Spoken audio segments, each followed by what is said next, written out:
नमस्कार विद्यार्थियों। वेदांत क्लासेज की लाइव और ऑफलाइन क्लासेज में आप सभी का हार्दिक स्वागत है। विद्यार्थियों, हम चर्चा कर रहे थे संधि टॉपिक के ऊपर और उसमें हमने विसर्ग संधि स्टार्ट कर दी थी। लेकिन आपको पता है आजकल डिजिटल ज़माना है और डिजिटल ज़माने में कभी भी तकनीकी समस्या आ सकती है। तो विसर्ग संधि के ऊपर हमने थोड़ी सी चर्चा की थी। इसी चर्चा को आगे बढ़ाते हैं। तो आपने विसर्ग संधि की परिभाषा लिख ली थी। विसर्ग संधि की परिभाषा लिख ली थी। परिभाषा ये लिखी थी आपने कि किसी विसर्ग के बाद में यदि स्वर या फिर व्यंजन आता है तो इस विसर्ग में परिवर्तन हो जाता है।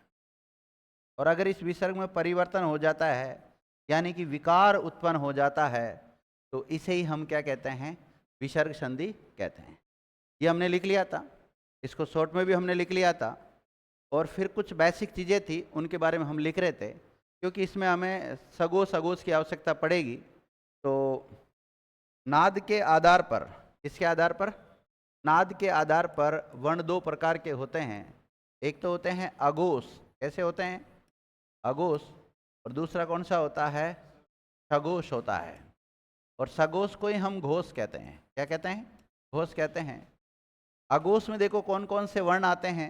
तो इसमें सभी वर्गों का पहला और दूसरा वर्ण आता है और सभी वर्गों का तीसरा, चौथा, पांचवा सघोष के अंतर्गत चला जाता है।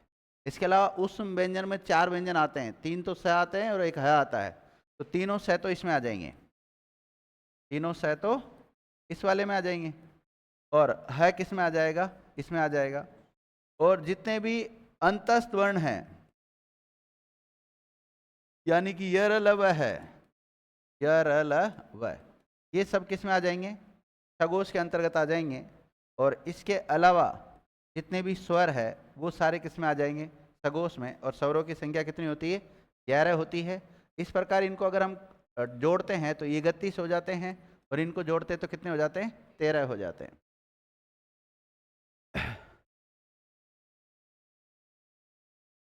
जो स्वर है हिंदी में, हिंदी की देवनागरी लिपि में इनकी संख्या 11 मानी गई है। कितनी? 11 मानी गई है। और ये 11 स्वर देखना कौन कौन से? अ, आ, ई, उ, री, ए, आई, ओ, औ। ये है, ध्यान रखना। ए की कोई मात्रा नहीं होती है। आ की मात्रा इस टाइप की होती है, छोटा ई की मात्रा ऐसी है। बड़ा ई की मात्रा छोटा ऊ, बड़ा ऊ, री, ए, आई की मात्रा ऐसी होती है। ये ओ की मात्रा है और ये औ की मात्रा है। इसके अलावा जो व्यंजन होते हैं इसमें 5 वर्ग होते हैं। एक तो क वर्ग आता है, एक च वर्ग आता है, और एक ट वर्ग आता है, और एक त वर्ग आता है, और एक प वर्ग आता है। क वर्ग में कौन कौन से आते हैं? क, ख, ग, घ और अंग। शुद्ध व्यंजन कैसा होता है? हलंत वाला होता है। च वर्ग में कौन से आते हैं? च, थ, ज, ध, य। ट वर्ग में कौन से आते हैं? ट, थ, द, ध और न। और त वर्ग में कौन से आते हैं? त, थ, द, ध और न। प वर्ग में कौन से आते हैं? प, फ, ब, भ और म। इसके अलावा य, र, ल और व आते हैं। और श, स, स और ह आते हैं। इनको अंतस्थ कहते हैं। इनको क्या कहते हैं? अंतस्थ कहते हैं। और इनको क्या कहते हैं? पुष्प व्यंजन कहते हैं। और इनका नाम देते हैं, इनकी संख्या 25। कितनी होगी? 25। इनको नाम देते हैं स्पर्श व्यंजन। और अगर आपसे पूछा जाए कि सभी वर्गों का पहला वर्ण कौन सा होता है, तो सभी वर्गों का पहला जो लिखा ना भी आपने थोड़ी देर पहले, ये है वो सभी वर्गों का पहला का मतलब। जैसे यहाँ लिखा ना आपने सभी वर्गों का पहला, तो इस पहले का मतलब क्या है? ये वाली लाइन पूरी। सभी वर्गों का दूसरे का मतलब क्या है? ये। सभी वर्गों का तीसरे का मतलब क्या है, ये। सभी वर्गों का चौथे का मतलब, और सभी वर्गों का पंचम वर्ण कौन सा है, अंग य न न म। क वर्ग में 5 कौन से आते हैं, क ख ग घ अंग। च वर्ग के 5 कौन कौन से हैं, च छ ज झ य। और ट वर्ग के 5 ट ठ ड ढ ण। और त वर्ग के पंचम 5 वर्ण कौन से हैं, त थ द द न। और प वर्ग के 5 कौन से हैं, प फ ब भ म। ये इनकी एक विसर्ग संधि पढ़ने से पहले कुछ बेसिक जानकारी थी, और ये मैंने हालांकि संधि जब स्टार्ट की थी तब भी आपको बताया था। आज पुनः इनका हमने केवल रिवीजन किया है, आपको उतारना नहीं है। अब हम पढ़ेंगे विसर्ग संधि के नियम। क्या पढ़ेंगे, विसर्ग संधि के नियम पढ़ेंगे, क्योंकि संधि में मुख्य रूप से जो अहम भूमिका है वो किसकी है, नियमों की है। उदाहरण तो हम केवल प्रैक्टिस के लिए जितना करें उतना ही कम होता है। विसर्ग संधि, कौन सी संधि, विसर्ग संधि के जो नियम हैं इनको पढ़ेंगे। ज़्यादा नियम नहीं है। हाँ, कल आपको HW भी दिया था मैंने, HWCW जो भी दिया था, नियम याद हो गए थे क्या, सारे नियम लिखने के लिए बोला था ना यहाँ पे, सबने लिख लिए थे एक साथ, याद हो गए सारे नियम। स्वर संधि के नियम याद है कंप्लीट, व्यंजन संधि के याद है, सबको याद है। क्यों, तो आप आए नहीं थे, किसकी गलती है, अच्छा मेरी गलती है, वेरी गुड। आप नहीं आए थे तो ये क्लासें आपको ऑनलाइन भी तो मिल रही है भाई, ऑनलाइन पढ़ो ना। ये बहाना नहीं चलेगा, सर हम आए नहीं थे, वो बहाना तो पुराना हो गया, अब उसका तो मैंने तोड़ निकाल लिया।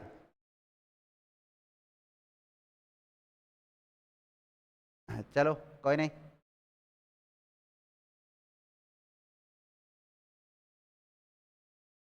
देखो, मैं विसर्ग संधि का नियम लिखाने की तरफ जा रहा हूं, आप समझने की कोशिश करना पहले, फिर बाद में उतारना। यदि विसर्ग के बाद, किसके बाद, विसर्ग के बाद कोई सगोश ब्रैकेट में घोष व्यंजन आता हो,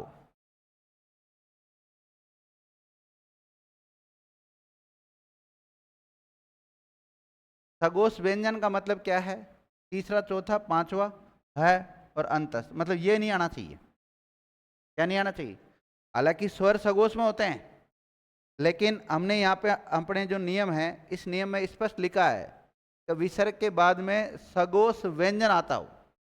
सगोश वर्ण नहीं लिखा है, वर्ण लिख देता ना, अगर मैं कहीं पे वर्ण लिखता हूं तो इसका मतलब आप ये समझें कि सर स्वर, स्वर और व्यंजन दोनों की बात कर रहे हैं। किसकी, स्वर और व्यंजन दोनों की बात कर रहे हैं। लेकिन जहां केवल माना कि ऐसे लिखूं सगोश स्वर, तो वैसे तो स्वर तो सारे सगोश होते हैं, अगोश में आते ही नहीं है, और व्यंजन सगोश भी होते हैं अगोश भी होते हैं, ठीक है। तो मैंने यहां पर लिखा है सगोश व्यंजन आता हो, तो ऐसी स्थिति में, एक मिनट, ये नियम प्रॉपर बना नहीं, इससे पहले अ आ भी आता है। क्या आता है, देखो, विसर्ग से पहले अ ओब्लिक आ हो, क्या हो, अ ओब्लिक आ हो, और विसर्ग के बाद में कोई सगोश व्यंजन हो, तो फिर ऐसी स्थिति में इन सब का मिलकर ओ हो जाता है। और ओ की मात्रा कैसी होती है, ये वाली होती है। जैसे एक उदाहरण देता हूं,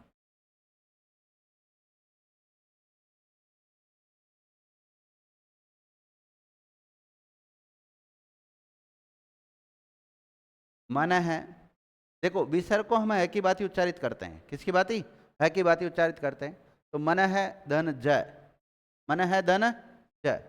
अब बताओ, न में कौन सा स्वर छुपा हुआ है, अ, तो न कैसा बचेगा, हलंत वाला, और बाद में क्या आ रहा है, विसर्ग। अपने नियम के अनुसार अ और विसर्ग का मिलकर क्या बनेगा, बोलो, ओ बनेगा। ये लो ओ बना दिया। अब जोड़ने की कोशिश करते हैं। देखो मैं तो वैसा का वैसा ही है, न मैं ओ की मात्रा जोड़ी तो क्या बनेगा 9, और पीछे क्या बचा ज, शब्द क्या बन गया मनोज शब्द बन गया। तो मनोज शब्द का संधि विच्छेद क्या होता है, मन है धन ज, क्या होता है मन है प्लस ज होता है। और इसमें कौन सी संधि का नियम काम कर रहा है, विसर्ग संधि का नियम काम कर रहा है। कौन से नंबर का काम कर रहा है, पहला नियम कर रहा है ना, पहला नियम काम इसमें। तो आप लिखो नियम नंबर पहला लिखो, विसर्ग से पहले, विसर्ग से पहले, विसर्ग से पहले अ ओब्लिक आ, विसर्ग से पहले अ ओब्लिक आ स्वर हो, और विसर्ग के बाद में, और विसर्ग के बाद में यदि कोई सगोश व्यंजन, कोई सगोश व्यंजन आता हो तो, सगोश व्यंजन आता हो तो अ ओब्लिक आ और विसर्ग, अ ओब्लिक आ और विसर्ग के स्थान पर ओ हो जाता है। क्या हो जाता है, ओ हो जाता है। लिख लिया, ओ हो जाता है। आप एक काम करें, इस नियम को शॉर्ट में लिखने की कोशिश करें। कुछ विद्यार्थियों ने पहले ही शॉर्ट में लिखा है, अच्छी बात है शॉर्ट में लिखना भी, पर जो पहली बार संधि पढ़ रहे हैं उनको डिटेल से पढ़ना चाहिए।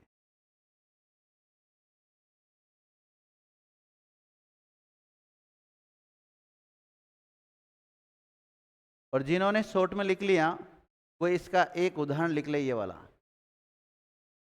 मन है धन जय मनोज, और कैसे मनोज शब्द बना इसको लिख लें आप।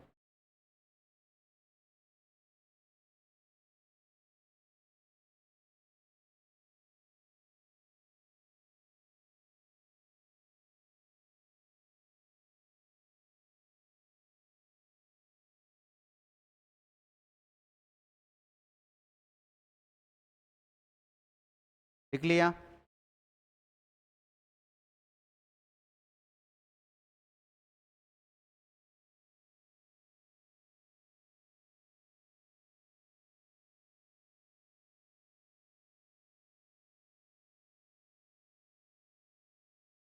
देखो अगर मैं सगोश वर्ण बोल देता ना तो इसमें स्वर को भी हम शामिल कर लेते।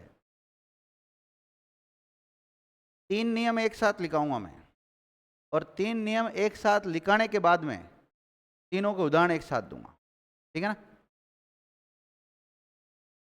तो उससे फिर क्या, वो सगोश में जो भी आते हैं ना वो सारे एक साथ हो जाएंगे। लिखो नियम नंबर 2,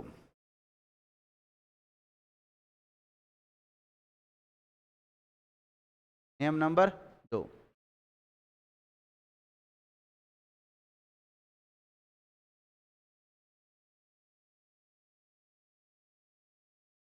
देखो विसर्ग से पहले अ ओब्लिक आ स्वर हो, और विसर्ग के बाद में यदि अस्वर आता हो, क्या आता हो, अस्वर आता हो, तो ऐसी स्थिति में, ऐसी स्थिति में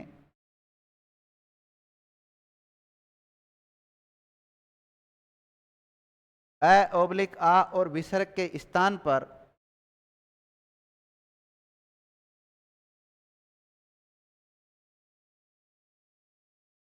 ओ हो जाता है। क्या हो जाता है? ओ हो जाता है। तथा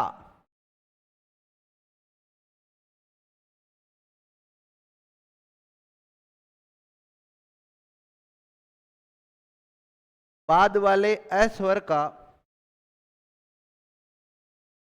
लोप हो जाता है।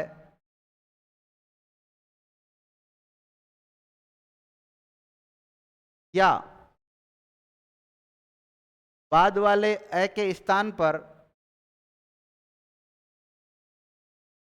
लुप्ताकार चिन्ह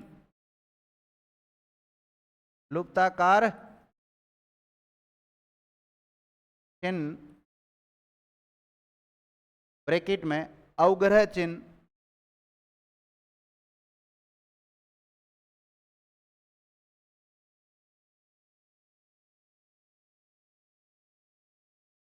अवग्रह चिन्ह का लोप होता है। नहीं सॉरी, अवग्रह चिन्ह वापिस सेंड जमनी बोलना, क्या लिखा था? बोलो बोलो। ऑब्लिक अवग्रह चिन्ह का प्रयोग होता है। देखो मेरी बात सुनो, विसर्ग से पहले क्या हो? ओब्लिक आ स्वर हो, और विसर्ग के बाद में क्या हो? अस्वर हो।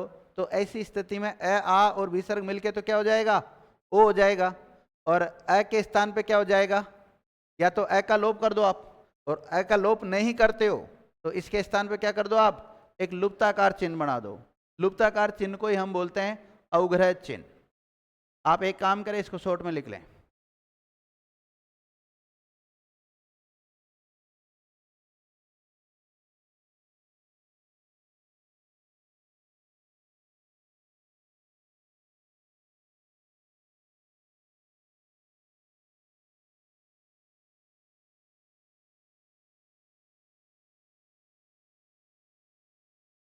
हो गया?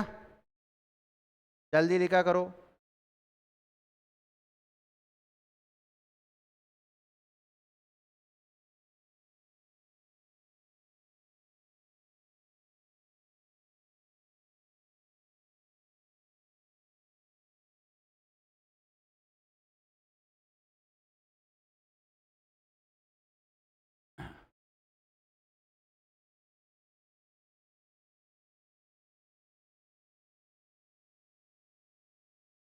लिख लिया? क्या एक उदाहरण करा देता हूं ना।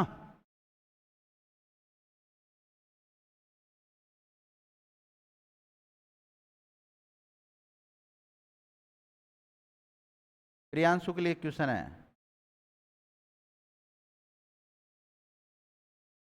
मनः धन अनुकूल, मनः धन अनुकूल। अब बता प्रियांशु, विसर्ग से पहले न में कौन सा स्वर छुपा हुआ है? अ स्वर छुपा हुआ है। तो न कैसा बचेगा? अलंत वाला। और प्लस के बाद में क्या आ रहा है? आ रहा है। और फिर नू आ रहा है, और फिर कुल आ रहा है। आ रहा कि नहीं आ रहा? देखिएगा, और विसर्ग तो ही यहाँ पे अ और विसर्ग इनका मिलके क्या होगा बताओ? ओ हो जाएगा। और इस ए का क्या करूं? लोप कर दूं। नहीं तो फिर क्या करूं? इसके स्थान पे अवग्रह चिन्ह बना दूं। ओके, शब्द जब हम लिखेंगे तो देखो कैसे लिखेंगे, यहाँ लिखने की कोशिश करता हूं। इधर इस देखो, मैं तो वैसा का वैसा ही है।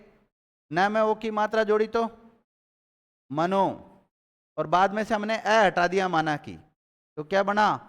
पीछे क्या बचा? अ हटाने के बाद में नु और कुल। मनोनुकूल हो जाएगा शब्द। या फिर एक और बन सकता है इसका, आपको ऐसा मिलेगा, मैं अ की जगह क्या बनाओगे? अवग्रह चिन्ह, और फिर नु,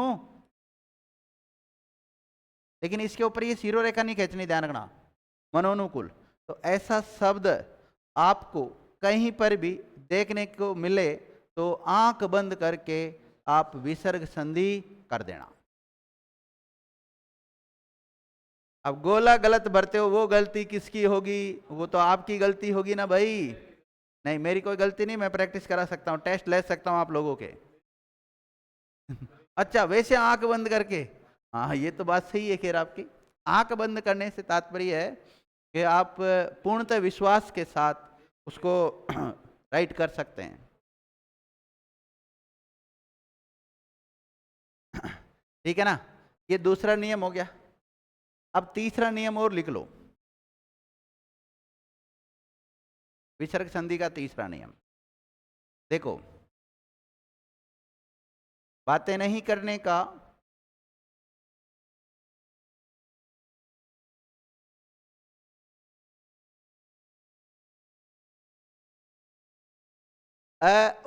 सुनना, विसर्ग से पहले अ या आ स्वर हो और विसर्ग के बाद में अ के अलावा कोई सा भी स्वर हो, अ के अलावा कोई सा भी स्वर हो, तो ऐसी स्थिति में इस विसर्ग का लोप हो जाता है। विसर्ग का क्या हो जाता है? लोप हो जाता है। विसर्ग से पहले या तो अ स्वर हो और विसर्ग के बाद में अ स्वर नहीं आना चाहिए, उसके अलावा कोई सा भी स्वर आ जाता है, तो आपने जो विसर्ग लिखा है ना, इसका क्या हो जाएगा? लोप हो जाएगा। शॉर्ट में लिख लो आप इसको। डेफिनेशन नहीं लिखी? अच्छा चलो लिखाता हूं, मैं भी कई बार ज्यादा ही शॉर्ट में चल जाता हूं। लिखो, यही तो लिखना था। तो विसर्ग से पहले, विसर्ग से पहले आ स्वर हो और विसर्ग के बाद में, और विसर्ग के बाद में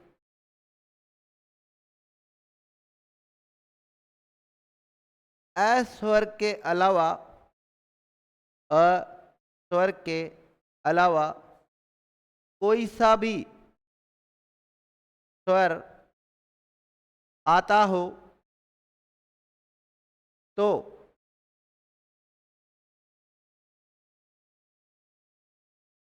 विसर्ग का लोप हो जाता है। किसका लोप होता है? विसर्ग का लोप होता है। इससे जस्ट पहले वाले नियम में हमने किसका लोप किया था? अ का लोप किया है, लेकिन यहां पे किसका लोप कर रहे हैं? विसर्ग का ही लोप कर रहे हैं। अब कोई बदलाव नहीं कर रहे इसमें, केवल चेंज, इसको लोप कर रहे हैं, हटा रहे हैं इसको, विसर्ग को। बस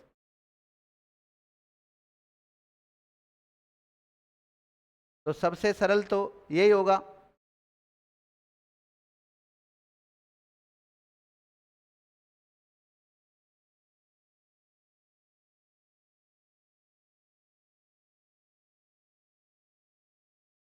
इसको शॉर्ट में लिख लिया क्या आपने? शॉर्ट में लिखते एक उदाहरण लिखा देता हूं मैं इसका। अतः धन एव, अतः धन एव। देखो, विसर्ग आ रहा है और विसर्ग से पहले तय में कौन सा स्वर छुपा हुआ है? अ छुपा हुआ है। ठीक है, तो हमें करना क्या है? किसका लोप करना है? केवल विसर्ग का ही तो लोप करना है। हटा दो, जोड़ेंगे जब क्या जोड़ेंगे? अतः एव शब्द बन जाएगा। क्या बन जाएगा? अतएव शब्द बन जाएगा। तो अतएव का संधि विच्छेद क्या होगा? अतः प्लस एव होगा। लेकिन आपको करना क्या है? जब इसका विच्छेद करोगे, तब विच्छेद करोगे जब ये वाला रूप बना देना। ये वाला रूप बनेगा या नहीं बनेगा? अतः विसर्ग प्लस एव नहीं जुड़ेगा। जुड़ेगा तो फिर तो इसमें वो आप वो एक नियम लगा दोगे, मुझे पता है। फिर तो अगर जैसे वो अतः इस प्रकार का होता है ना, और फिर आप अगर ये एव लिखते हैं तो फिर अ आ रहा है और इधर ए आ रहा है, वृद्धि संधि का नियम काम करने लग गया ना। तो फिर तो यहाँ पे शब्द बन गया ना, अतएव शब्द बन गया। लेकिन अतएव शब्द होता नहीं है, तथा प्लस एव होता है। जैसे आता ना एक, तथा धन एव, तथेव, तथेव शब्द बनता है। ये वृद्धि संधि का नियम है, वृद्धि स्वर संधि का नियम है। लेकिन अतः धन एवं का अतः एव शब्द ही रहता है, और ये विसर्ग संधि का उदाहरण है। समझ गए? अब मैं कोशिश करता हूं कुछ उदाहरण देने की आपको, ठीक है?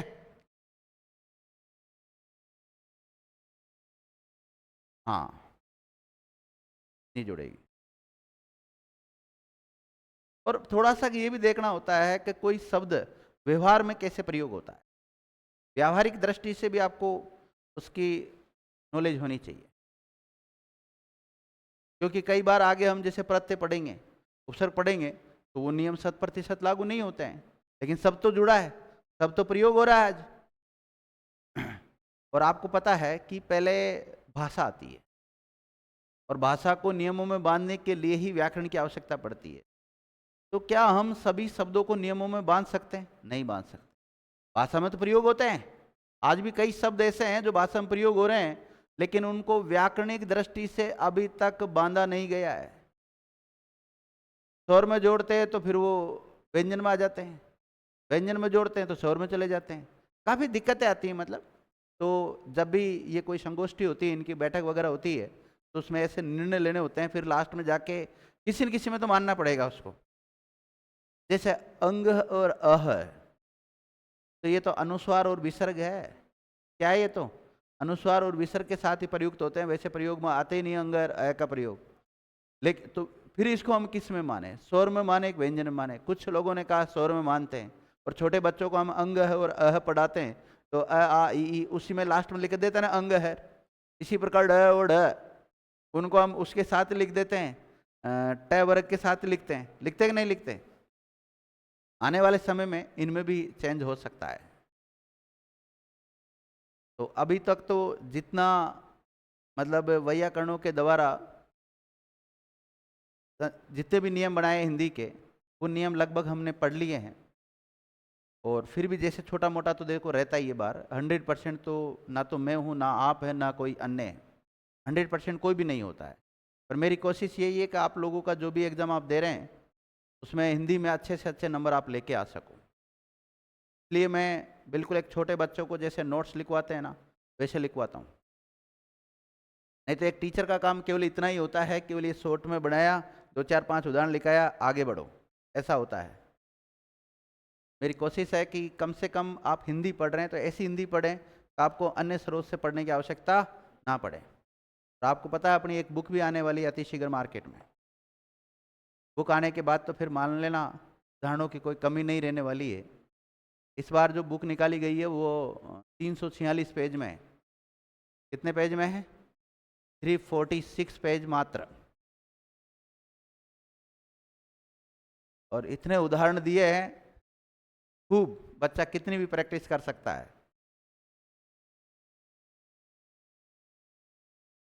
चलो, अब बारी है आपकी। मैंने तो लिखा दी उदाहरण। अब क्या आपको उदाहरण लिखने थे तो आप मुझे बातों में लगा रहे थे कि गुरुजी अपने को उदाहरण ना देंगे तो बच जाएंगे। बच्चोगे नहीं, आज नहीं तो कल लिखाएंगे, ऐसी बात नहीं है, पर लिखाएंगे जरूर।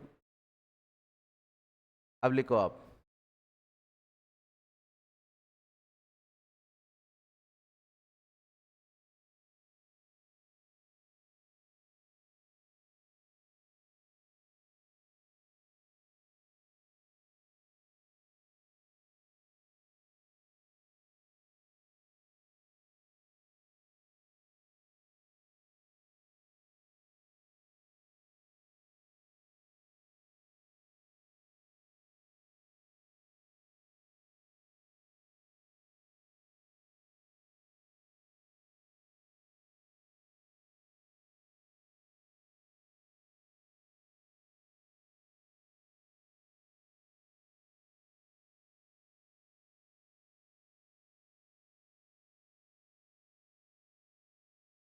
बनाओ।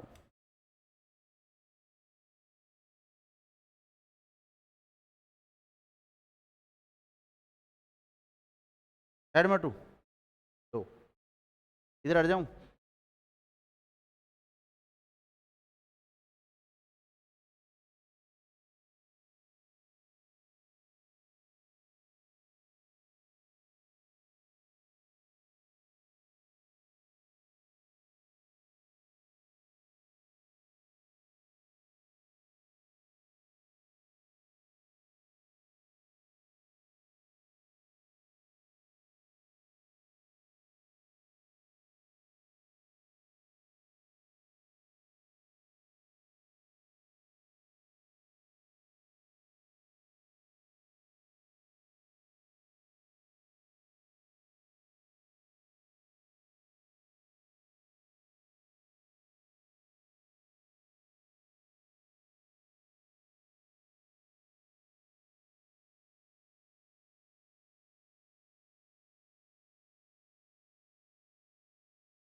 सबके नीचे सबके बाद में विसर्ग आएगा, ध्यान रखना।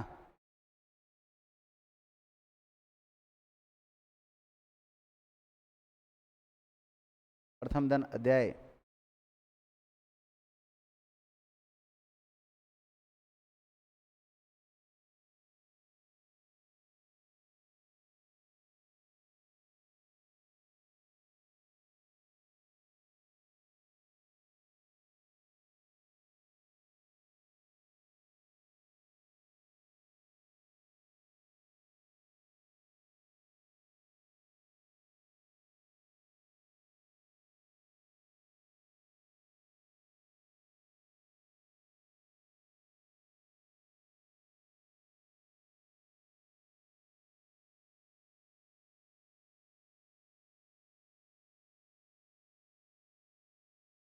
धन अहम।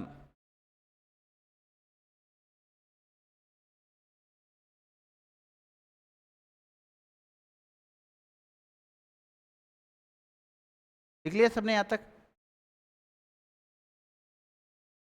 जल्दी लिखो, पहले लिखा करो, पहले शब्द लिखा करो, फिर करा करो अलीन को।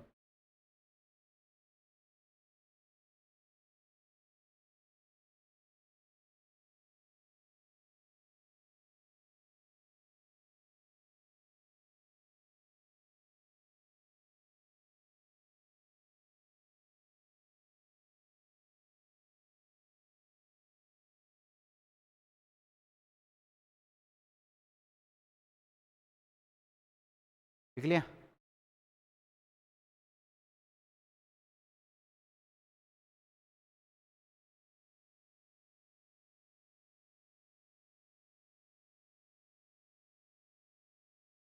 अध धन गति।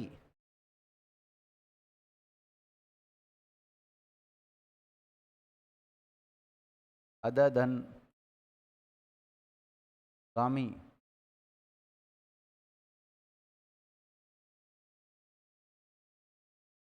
अध धन गामी।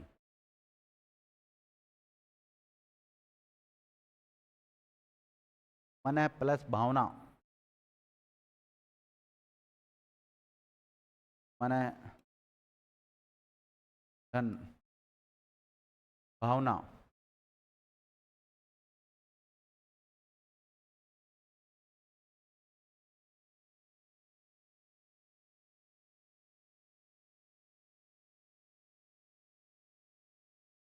प्रधन अक्षी।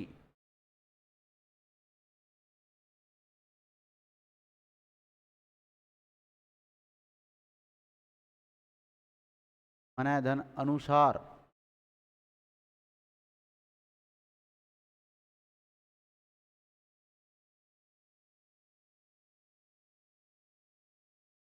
मन धन अनुसार। मन प्लस विनोद।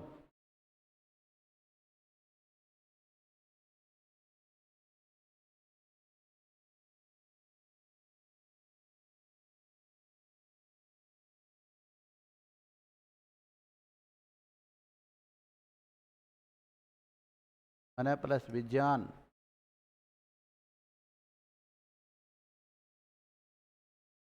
वय धन वेग।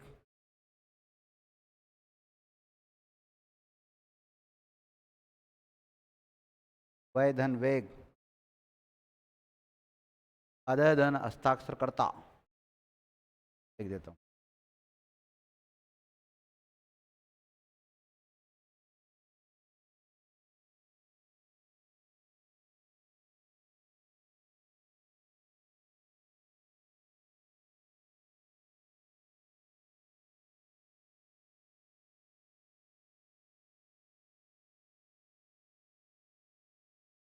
तिरधन भू भाव, तिरोभाव।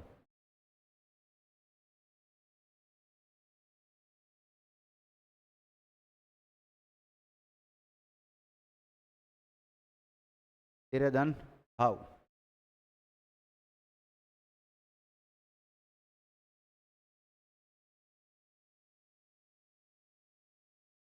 मन प्लस नयन।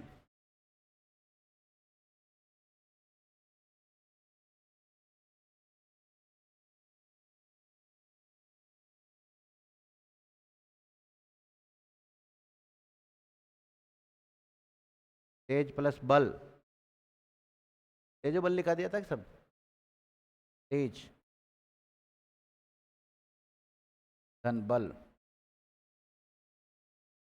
चलो इन्हीं को हल करो, हो गए सारे हल, हो रहे तीनों नियमों के अनुसार।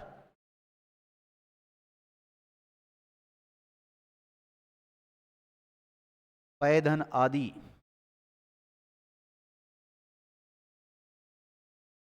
पय धन आदि, मन धन उच्छेद,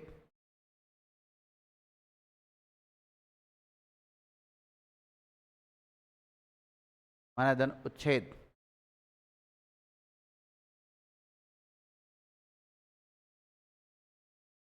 तत् धन एव,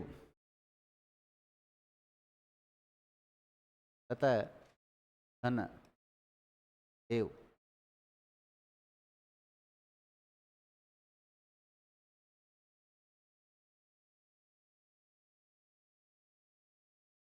पूरे धन धा,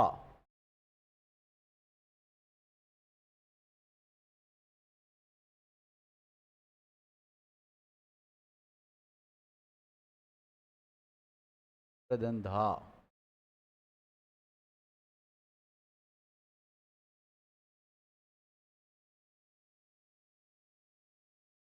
क्लियर? हाँ, धा धा,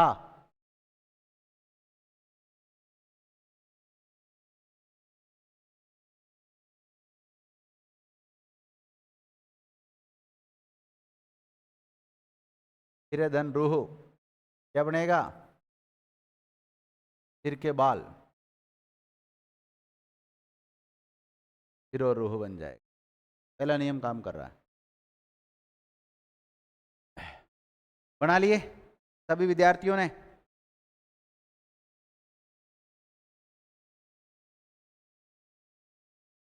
चलो करवाता हूँ।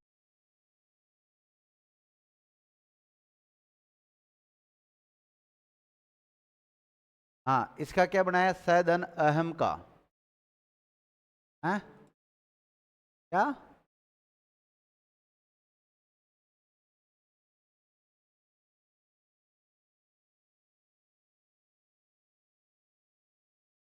लगा दिमाग, लगा लगा लगा। ए का तो लोप कर दो, कोई बात नहीं चलेगा, लेकिन मिलके एर विसर्ग मिलके ओ तो होगा, सो तो आएगा आएगा। फिर अह का जगह पर आप लगा दो लुप्ताकार ज्यादा ज्यादा, फिर क्या रहेगा? अह भी रहेगा, फिर मैं भी रहेगा। बनेगा कि नहीं बनेगा? या फिर इसको ऐसे लिख सकते हो आप, लिख सकते हो ना ऐसे।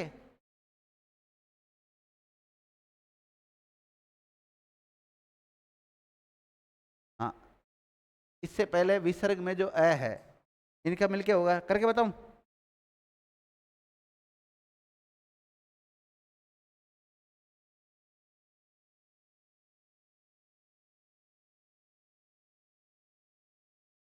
देखो स में कौन सा स्वर छुपा हुआ है?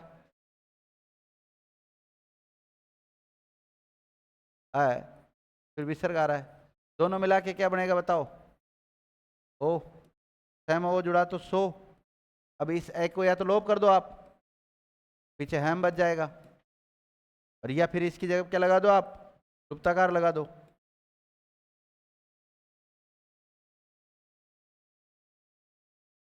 ठीक है ना? हाँ हाँ बिल्कुल बनेगा ना नियम, देखो ना आप। सेकंड नियम क्या लिखा है मैंने आपको? सेकंड नियम यही तो लिखाया था, विसर्ग से पहले अ आ हो और विसर्ग के बाद यदि अ स्वर आता हो तो विसर्ग से पहले अ आ और विसर्ग ये मिलकर तो ओ हो जाता है, और बाद वाले अ के स्थान पे या तो लुप्ताकार अवग्रह चिन्ह लगा दो या फिर उसका लोप कर दो आप। ऐसे कैसे कर रहे हो आप? इसी प्रकार रजधन दर्शन का रजो दर्शन हो जाएगा, शब्द क्या हो जाएगा? रजो दर्शन शब्द हो जाएगा। सरधन जय का सरोज शब्द हो जाएगा। यशधन दा का यशोदा शब्द हो जाएगा। मन धन इच्छा का है कुछ नहीं करना आपको, केवल हटाना है। क्या? विसर्ग हटाना है, मन इच्छा रह जाएगा बस। मन धन हर का मनोहर शब्द कर दो। सरधन वर का सरोवर कर दीजिए। नमः धन नमः, नमो नमः। अंग्रेजी में बोलते हैं ना हाय हेलो, तो क्या बोलते हैं? नमो नमः। संस्कृत में बोलते हैं रज धन गुण, रजो गुण।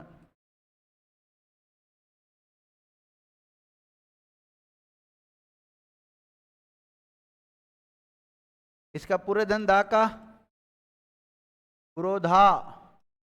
रजधन निवर्ती का रजो निवर्ती, रजो निवर्ती शब्द हो जाएगा। रजधन भाव का रजो भाव शब्द बना दें आप। और सिरधन धार्य का शिरोधार्य, शिरोधार्य, सिर पे धारण करते हैं ना। प्रथम धन अध्याय का सेकंड वाला नियम काम करेगा इसमें। आप एक काम कर सकते हैं, प्रथमो ध्याय, या तो ऐसा कर दें, और ऐसा ना करे तो प्रथमो लुप्ताकार चिन्ह और ध्याय।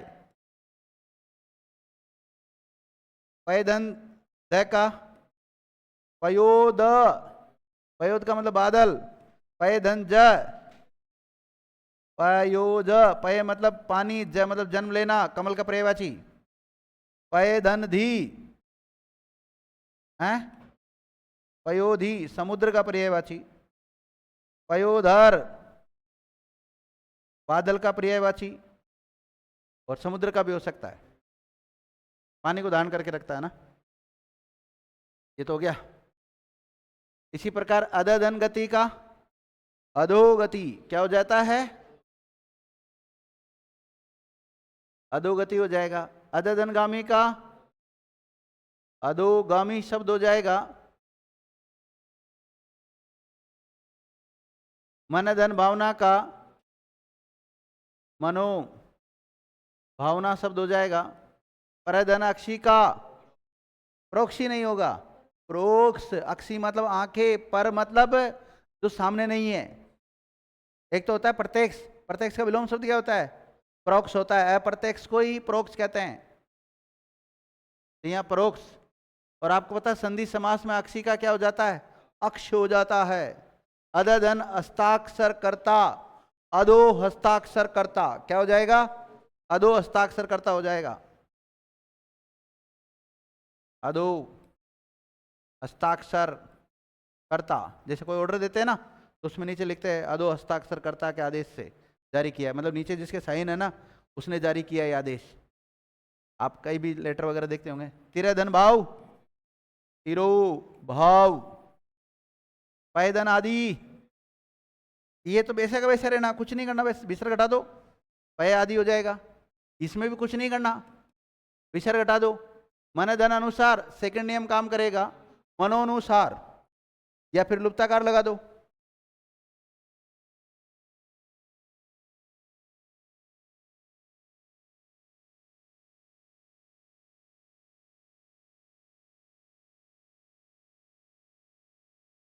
इसका क्या हो जाएगा? मनोनुसार। और मनोनुसार ना करें आप तो ये वाला भी कर सकते हो, मनो लुप्ताकार चिन्ह नुसार, दोनों राइट है। मन धन विनोद का मनोविनोद, मन धन विज्ञान का, वैसे तो विज्ञान बोलते हैं इसको शुद्ध उच्चारण, तो क्या हो जाएगा? मनोविज्ञान। शब्द क्या बन जाएगा? मनोविज्ञान। वय धन वेग का वयो वेग। मन धन नयन का मनो नयन। तेज धन बल, तेजो बल। मन धन उच्छेद सेम, कुछ नहीं करना, विसर्ग हटाना बस। तिर धन रू का तिरोरु, ठीक है ना।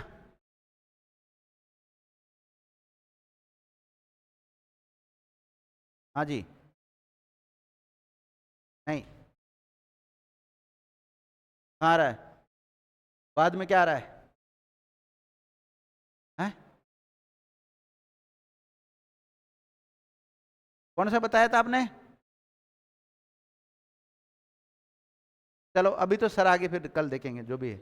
अगर आपकी कोई भी क्वेश्चन को लेकर कोई भी दिक्कत है तो कल आप पूछ लेना, अलग से लिख के रखना भाई कि सर इस उदाहरण मुझे दिक्कत थी, कल मैं उसका निस्तारण कर दूंगा। आज की क्लास को यहीं विराम देते हैं, मिलते हैं कल हिंदी की क्लास में दोबारा। धन्यवाद।